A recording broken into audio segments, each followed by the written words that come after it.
ప్రజావానికి ఎన్నిసార్లు వచ్చారు? 11 సార్లు ఇచ్చిన 11 సార్లకి ఎవరికి ఎప్పుడన్నా కలిసినావా రేవంత్ రెడ్డి సార్ నేను అడుగుతున్నా. ఒక్కనాడు కూడా నాకు కనిపించలేదు. అక్కడ సెక్రటరీ ఆఫీస్ పోతే వాళ్ళు సీఎం కలవద్దు వచ్చి చెప్పారు.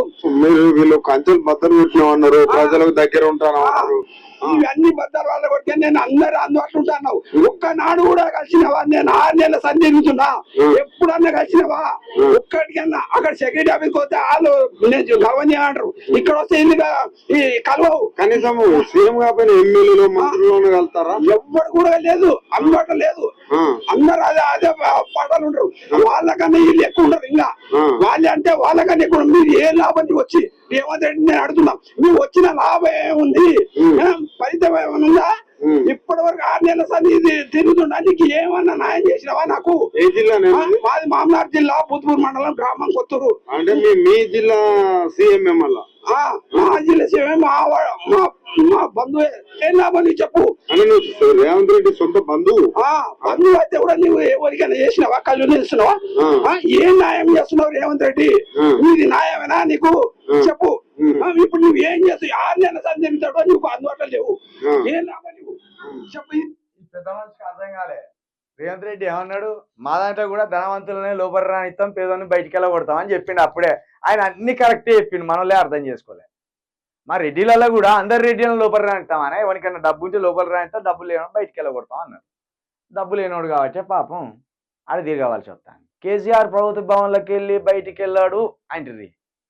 ఇక మనోడు అక్కడ అసలే లేకపోయా రేవంత్ రెడ్డి. 6 నెలల కంచెలు తిరుగుతానంటే ఎన్ని పైసలు ఖర్చు అయి ఉండాలి? ప్రజావాణి, ప్రజా దర్బార్ అని ఒక ఏషం కట్టి ప్రజలను దీని చుట్టూ తిప్పిస్తాను, ప్రజాభవన్ చుట్టూ తిప్పిస్తాను. అక్కడ ఒక్క సమస్య కూడా పరిష్కరించబడతలేదు. పైగా వీళ్ళ పైసలు ఖర్చు, బస్ ఛార్జీలు ఖర్చు, వీళ్ళ సమయం వృధా. పైగా తిని తిప్పలు లేకుండా అక్కడ పడిగాపులు కాసి నిలబడాలి. నువ్వు పెట్టినది అది మూతేరు చక్కగా. ఆ ప్రజాభవన్ మూతేరు. ఆడ ముఖ్యమంత్రి లేకపోయా ఎవరి కోసం అడిగిపోతాను. ఈ ప్రజలు కూడా తెలిసి తెలకి ఇంకా కరిగిపోతాను.